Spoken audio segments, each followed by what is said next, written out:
To live from the Land Rover or something? Well, no, I'm just doing it by public transport and the odd lift here and there, so yeah, it's pretty good. Is this safety in numbers to go through Iran or something? No, I don't think so. I mean, I'm just going to take a lift to the border, walk through the border and then try to catch a bus to Tabriz from there. What, you mean you don't like our company, John? Oh, no, it's not that. It's just easier on a bus. It's just easier on a bus, big time. Definitely. Yeah. I can't imagine three of us in the back of the Land Rover. No, It'd no, be a bit Especially hairy, the dog. really. Well, it And can the ruin dog. your sex life, wouldn't it? Oh, yeah, it certainly would. It'd improve mine. Yeah, it might improve mine too. I think you better step in here. Anyway, we're going to Iran. We can't even touch each other in public. Yeah, well, this is your last beer before Iran. I know. I'm savouring it, certainly am. Yeah. Having their last sips and smokes too, the women from the truck are here, trying out their chadors, the Muslim dress they have to wear in Iran, like it or not. I don't know how to go to the toilet because you've got this bit down, and this bit up, and your mug get all wet. Like this. Oh no. It's all a bit much, really. What they're wearing? Yeah. The black chadors they're more fundamental. You don't have to wear that sort of thing, but it was just, that was easier for us to buy and to find in the one piece. If people So what are the wearing- ground rules? You think you're going to have to wear the full black for the whole trip? This is what the foreigners are wearing in Esfahan at the moment. Oh, you got your heathen hair showing. My heathen hair, you've got to tuck them round like that. So no hair must show at all, and your chin. And your neck. No, well, the neck anyway, and your shoulders. Problem with these, they're not really that long enough. But this will do. Especially for driving. Can you just wear that then? No, this is wrong, totally. I'd get stoned wearing this. Got... No, because you can see my body shape, my God, it's so sexy. I met an Iranian man when I was going through there before who felt the fact that women have to wear veils. One of the reasons was it made a woman more modest and made her less an object of exploitation. The thing is, I think that most of the women here feel that it is infringement of human rights to have to cover parts of their body, that nobody should be allowed to dictate what parts of the body people should cover or not. The fact is, we've chosen to travel through these countries. We cannot change that by our attitude, and therefore we must respect it. It's a two-way thing as well, I think. I feel very strongly that if I'm going into a country, then I obey their dress codes and I cover my shameful body. But equally, if I get the opportunity, I would like to voice the fact that I find it repellent that someone can tell me what parts of my own body I have to hide. I'm interested a little bit in kind of procedures while we're traveling through. Now, somebody said earlier we can't sit boy-girl. And when we're walking on the streets, the men that we're traveling with, we can't have physical contact with. No, you can't walk around arm in arm with a man on the street. You can walk around with me arm in arm. No, that's great. Dracula! The bats! The bats! Good morning. Good morning. Dogubezit, or Dog in a Basket as the travellers call it, is a last chance town where anything goes. The last chance for me to buy black market Iranian reals. The last chance to make sure all our film gear's packed out of sight.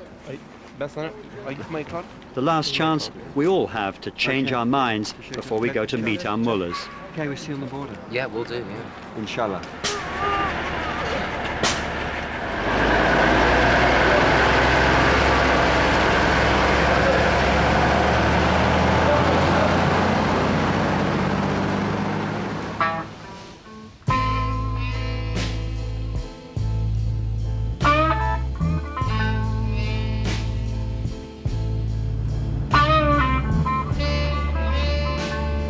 It's safety in numbers in Iran. We're in convoy with Chiara and Stuart, but we got through customs without them even searching the Jeep. Would you love me tomorrow?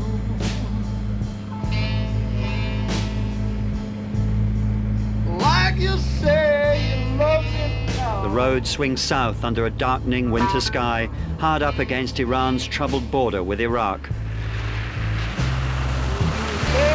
I've been here before, but I'm still afraid of being stopped by the Revolutionary Guards, as we are at least 4 or 5 times a day. Most people are suspicious of us. They're just not used to foreigners around here. and certainly not a woman with her head under the bonnet. See how well it self-bleeds. Should be okay. It's kind of universal language, the engine, isn't it? Anywhere along the road to India, you'll find a garage. Did you have to explain, or they just knew? I just pointed, you could see the fuel seeping out, and he just took it off and had it. I don't think they're used to seeing a woman tinkering with the engine, though, that's for sure. There weren't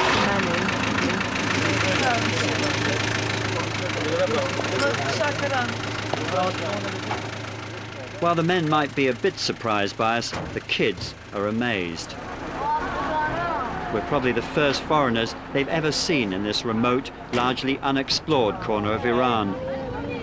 They certainly know how to play the camera, though. Don't let us see down the road, okay? If we ever get out.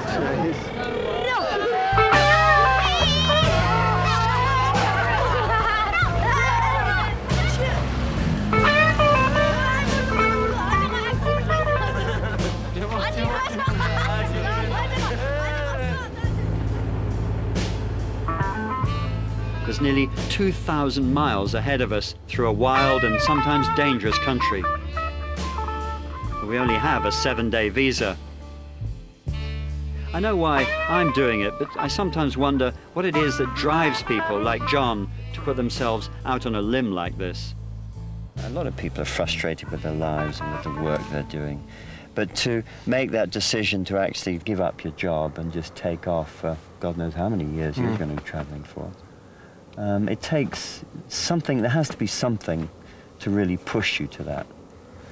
Partly a personal thing and partly an escapism thing, definitely. The fact that you were actually going to escape from the normal run-of-the-mill life that you'd experienced being, for example, an accountant. Do you think you're also trying to avoid responsibilities, avoid dealing with kind of unpleasant things or emotional problems, or is there an element of that in it? Definitely, yeah. Quite a big element of that, actually, yeah. Yeah. Certainly in terms of personal circumstances with my family and a few other things as well that that I would be escaping from, and that I certainly at the moment, and from me at the moment for quite a long time, I don't really want to face. Definitely. Definitely. Probably it's the personal circumstances that make you actually, that are the trigger, I should imagine. Yeah. Yeah, that's the trigger that fires the gun. Definitely. I mean, can you tell me what it was that fired the gun? That fired the gun? When my mother and father died, I suppose. 1992. Did they die together, or? Yeah. Yeah. They both committed suicide. 18th of January, 1992. I'm sorry, I didn't know that. So, it's one of those things. I got one brother in America. And, yeah, from my point of view, there is also very little to go back to. But at the end of the day, life moves on, and you know, you've still got the friends, and to a certain extent, you've still got the support, but you're still fairly empty inside. And I suppose to a certain extent, you can use something like this. Some people throw themselves into work to get rid of it all. Some people don't. I just didn't want to.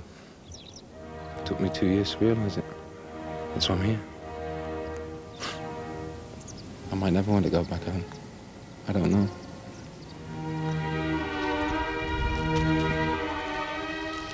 It's from my dad. So. Carrying it for a couple of months. It says, wherever you are on your birthday, I shall be thinking of you and wishing I could be with you. At 6 o'clock UK time, I shall raise a glass and wish you a very happy birthday. I'm full of admiration for your resolve and ambition to make your exciting journey. I'm sure you'll be enriched by all you do and see and share with Stuart. We all wish you every happiness, safe travelling, and promise a monster homecoming. All our love from Dad, Marion, Simon and Emily. It's really sweet.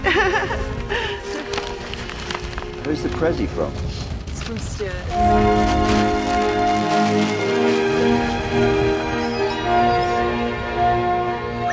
John never told Chiara and Stuart about his parents' suicide.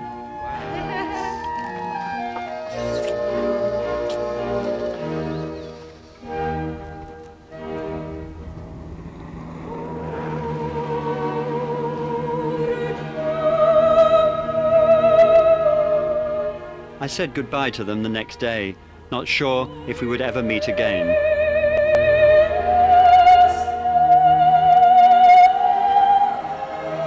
I can't pretend to understand the pain that has driven John away from home, but I sometimes feel I could travel forever too. It gives me such an extraordinary sense of freedom.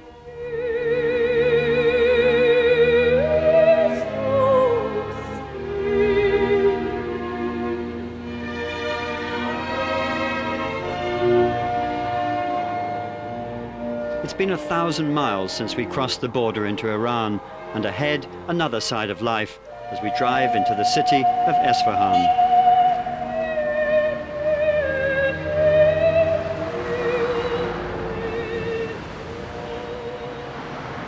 This is one of Iran's most holy cities, but also one of its most cosmopolitan.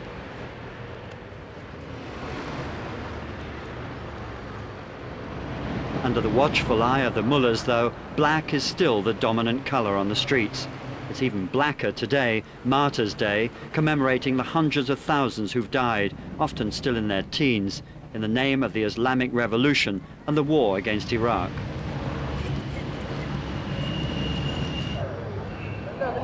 But Isfahan presents the changing face of Iran today, more open and relaxed, pushing the boundaries when it comes to showing a bit of hair or some fashion sense, even walking hand in hand.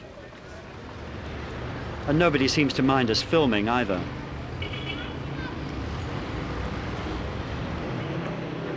The women from the truck are here too. If there's one thing I remember about Isfahan 30 years ago, it's the huge covered bazaars, perhaps the most exotic and enthralling of them all along the road to India. You two could get some chainmail about you. It's great. And you can buy it on credit too.